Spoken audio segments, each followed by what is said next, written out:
Hello and welcome back to another video. So, I figured this week I would do a bit of an update on where I am with the SEGA 32X. So, I've been really getting into this. I've been really getting into this system ever since I started popping it in the Polymega around about last year.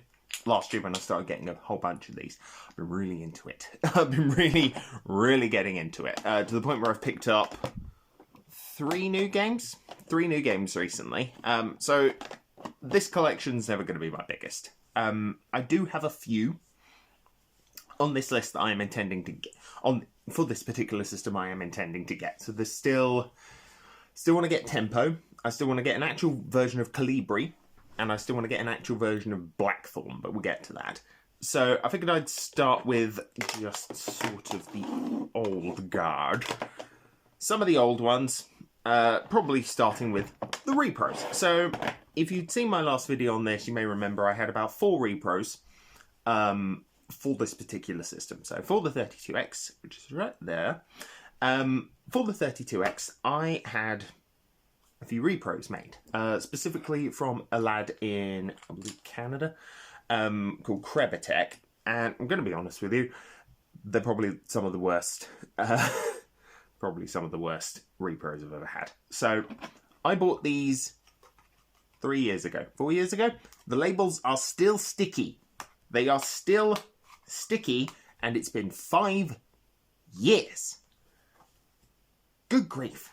Anyway, yeah. So I picked up some of the games that I figured I'd never really be able to find.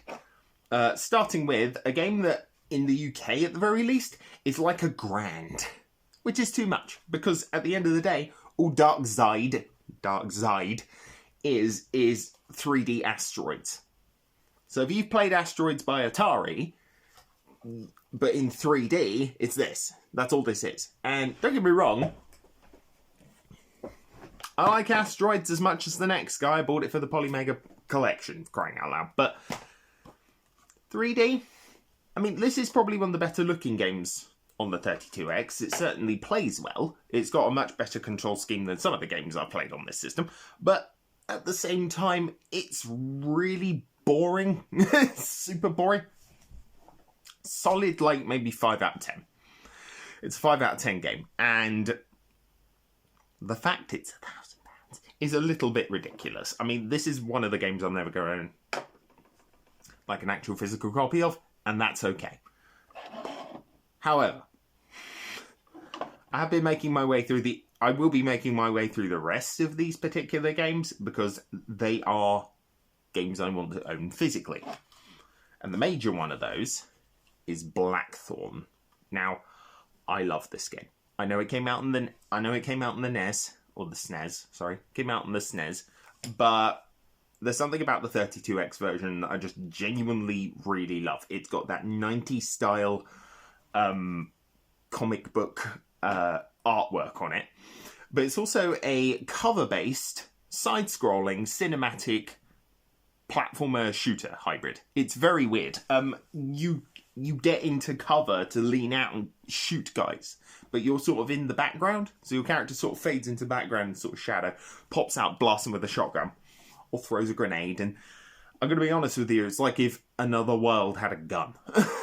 Oh, no wait, Another World had a gun. It'd be like if Another World was Doomguy. It's not fast-paced. Plays very much like games like Another World, which are very slow, very deliberate. Plays a lot like, I believe, Flashback. Plays a bit like Flashback, except you have a shotgun and grenades, which is always nice. And I'm going to be honest with you, it's probably my favourite game on this system. Period. I love Blackthorn. Absolutely. I will probably be doing a list or a video called My Favourite Game from Each System I own. There's a lot. Including the CDI.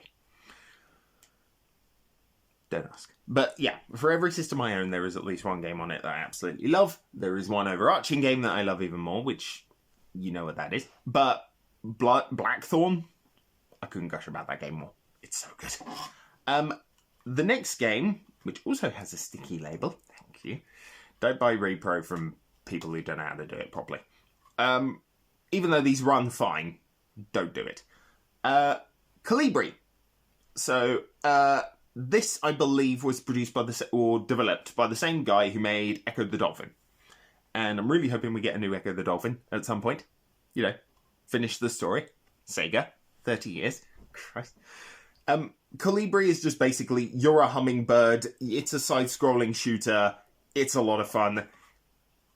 That's a game I don't know whether I will get a physical release of it.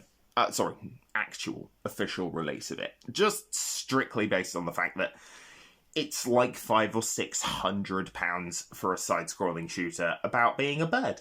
Which, cool, but also, If it was anything else, I think, like, the next game I've actually bought recently, T-Mech. So T-Mech was actually produced by SEGA. Was actually produced for the arcades by Atari. This particular release was released by, I believe, Tengen. So Atari had a weird thing where they had a third-party company that they basically published a lot of their games onto other systems with. A good example of this would be Rampart for the Master System in the UK. Rampart for the... just Rampart. Rampart in general. I'll talk about Rampart eventually. I love that game. Even though, get this, I'm shit at it. T-Mech is very much the same. So this is sort of a hovercraft sort of style game, similar to Hover Strike, similar to iWar, similar to... I'm sure there's a more famous game than that. Battle Zone, maybe. I know Battle Zone isn't a hovercraft sort of thing, but it's basically a hovercraft game. And you know what? Not bad. Not great, but not bad.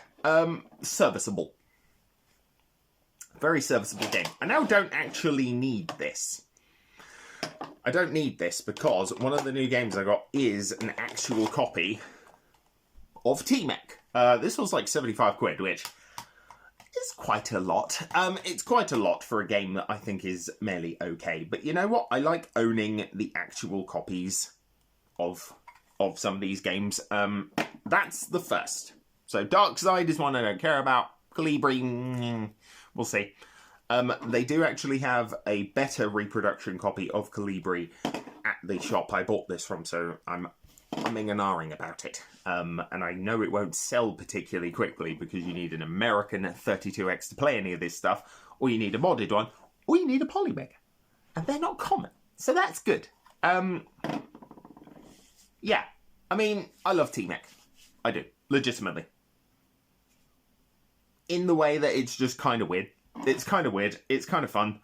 And I love the fact that it was produced and created by Atari. Copying or transmission strictly... Never mind. Never mind. Shush. Emulators are legal. It's fine. But I have the original copy, so it doesn't matter. Suck eggs. Okay, so I've only really got four reproduction games for the 32X. I do actually have way more physical games. So I've got Doom. It's not a bad version of Doom. It's not the worst version of Doom. That would be the Saturn and the 3DO. They're terrible. This was actually probably the single most playable port of Doom at the time. Now, you did get Doom on the NES, on the SNES, and it's not great. You did get Doom on the Atari Jaguar, and it's not great. This one's probably the closest you're going to be getting to a decent port of Doom on a cartridge from this era. Now, you did have the PS1 port of Doom, which was actually okay. Final Doom as well. I don't know if Doom 2 was ported to the PS1. I don't know if it was. Might have been. I've never actually played Doom 2. I'm not a huge Doom fan. I just happen to have. This was cheap. So I thought, I want to bulk out my collection a bit with a game that's pretty well renowned. That will be kind of the case for a lot of these. There are some that are harder to find. So, for example, T-Mech. But a lot of these are just kind of run-of-the-mill. A very good example of a game that's terrible. In fact, two very good examples of games that are terrible. Tough Man Contest. It's Punch-Out. but worse. It's so much worse. It's garbage. It's garbage. The only reason I keep it is because at the end of the day, I like owning 32X games. So, let's be honest, I'm never probably going to play this again. It is strictly for the shelf. Very similarly to Motocross Championship. You know what Motocross Championship reminds me of? It reminds me of that really bad bike racing game on the Atari Jaguar. I don't think it was Supercross 3D. I think it was something else. But Motocross Championship is awful. It barely runs, it's barely playable, and I just genuinely do not recommend playing it at all. Don't play it. It's bad. It's a bad game. It's a very bad game. So why do I own some of these? A big part of it, quite frankly, is just strictly down to I like owning some games. I like owning these particular games. Like having a sizable 32X collection is not very common. It's not something you see on YouTube a lot. That's kind of the case for a lot of my consoles. I've got about 8 games for the Virtual Boy. I've got about 14 games for the Jaguar. I've got nearly 40 for the 3DO, which is quite impressive. We'll be buying more, as I think I said last week. Same with the 32X. I'm actually aiming to get at least a couple more. Specifically, I want to get Blackthorn. Sort of as soon as I've paid off my Jaguar, I will probably buy Blackthorn. Blackthorn for the 32X because I really, really want it. It's really, really good. Speaking of really good games on here, though, surprisingly competent port of Virtua Fighter.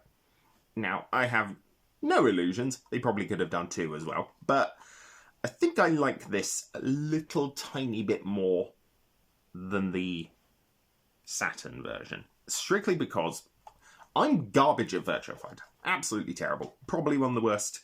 One of the fighting games are not my genre. I cannot get to grips with them because it's all about skill, and I am not. So, doesn't work. Virtua Fighter, on the other hand, yeah, I don't know. It's got a quaint charm to it. And in style of its graphics, actually. Its graphics are probably more accurate. Well, they're probably more accurate on the Saturn. I could be wrong. But that 32X port is actually surprisingly competent for a system that is basically running off a Frankenstein hybrid of the Sega Mega Drive and the 32X. But yeah, I think it runs great. It runs well. Which is worse than great. But it runs great. It runs great. It plays well. It's just fun. It's a good, solid fighting game, even if I'm bad at them. That's kind of the case for a lot of these games. I'm very bad at the 90% of them. For example, I have never been able to get behind Virtua Racer. I just can't do it. I just can't get behind it. I've played every version. I've played the Saturn version, which I know is not like a port. They got an arcade game. They got an arcade cabinet because Sega was like, develop it, but we're not going to give you the source code for the arcade version. So go sod yourself. So they had to buy an arcade cabinet of Virtua Racer and build it off of that. And it plays very differently, as you'd expect, because it's basically tracing over something when something is moved slightly to the right. Very hard to do. This version is a port of the arcade version, or at least a very good attempt at it. I had the Mega Drive version. I've got the Switch version. I don't like any of them. I don't. I really genuinely do not like any of them. I think they are all really bad. And here's the kicker. I've played Sega racing games I really like. I really like Daytona. I'm shit at Daytona. I'm shit at Sega Rally Championship. I really like both. So I don't really know what it is with Virtua Racing where I just can't do it. I just can't get behind it. It's just not for me. Okay. This one's on the more expensive ones, and unfortunately the casing is in terrible condition. Stellar Assault. Stellar Assault. Now, Stellar Assault, much like Darkside, and much like another game that I've got on here, is a, well, space sim. Weird thing is, a lot of space sims around this time, and I've got a lot of space sims. I've got a lot of space sims for this particular generation in in general. From Starfighter 3000 to I had Battlesphere Gold a while ago, Cybermorph, Red Alert on the Virtual Boy. What was it called? Super Wing Commander on the 3DO. Wing Commander 4 on there. Star Fox, Star Fox 64. A lot of them. A lot of space shooters, and I like them. I like them a lot. Stellar Assault is a very, very, very good one. Again, but there's something about its sort of low poly graphics that have aged surprisingly well. The fact they're just sort of like block pixels, not block pixels, block like models, full color blocks, looks really good. And they blow up well, and I'm shit at it, but I'm shit at most games. So, yeah. It's a lot of fun. It's actually really good fun. I heartily recommend it. The only system I don't have... Oh no, I lie. Sega CD. Rebel Assault. Star Wars Rebel Assault. So, yeah. I will get Sylpheed for it eventually, but we'll see. Anyway. Speaking of spaceship shooters. Star Wars Arcade. This was the first game I got for the 32X. It was on CEX. It was like a tenner. I thought, yeah. Sod it. Why not? And then I started buying more. So I started buying Virtua Racer. I started buying Doom. I started buying Virtua Fighter. I had Space Harrier for a while, which I regret selling because I got it for like 50 quid and they'd send me like an 80 quid version because CEX are terrible. And yeah, but Star Wars Arcade was really the game that started it. And you know what? It's fun. I'm bad at it. As I've mentioned before, I'm not good at video games, but I really, really like it. It's got a charm that kind of makes me go, yeah, I'm going to put that in. And I'm going to play that for 20 minutes, or I'm going to play that for an hour, or something like that, you know? Even if I'm bad at it, I do find it extremely cathartic. Slight tangent, but I forgot about it. This is the only manual I have for the 32X, and it's for Virtua Fighter. But, yeah. There are other fighting games on the 32X, however, like Cosmic Carnage. Cosmic Carnage is fine. It's aggressively okay. And that's genuinely all I can really say about that game. As a fighting game, it's not great. It's not my favourite fighting game of this generation. That goes to either Virtua Fighter 2 or Cyberbots Full Metal Madness, because that game has a squid robot that I just absolutely love. It's a masterclass in sprite work. But yeah, Cosmic Carnage. Similar style to Cyberbots. Not as good by any stretch of the imagination. Very weird designs, very weird gameplay.